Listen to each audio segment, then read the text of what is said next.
Chenro mar bero thieth e kaunti ma Homa Bay kawuono nogoje tok Osiptal mar Rufaa ma Homa Bay yudo masin CT scan mokuongo.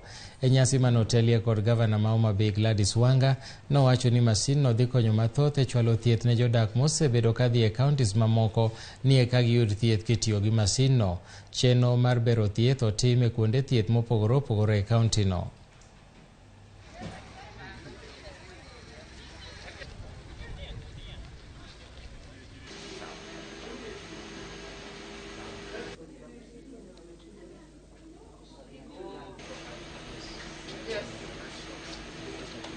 CT scan ni en gima jotuo mang'eny dwaro ni mondo timnegi CT scan. E Homa Bay referral ka pile jotuo magik 20 ioro mondo dhi otim CT scan kuonde mamoko kopogore gi Homa Bay ka.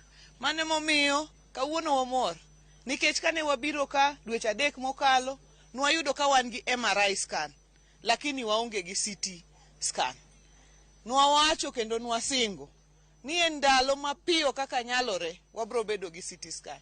Koro kawuono wachopo singo nikech sirikal nyaka chop singo mochiwo. Kawuono wachopo singo mar keto CT scan Homa Bay County Teaching and Referral Hospital. Kawuono jatuo madhi kuongo donje CT scan en jatuo mamiyo Mirunda Beach e Gembe kucho.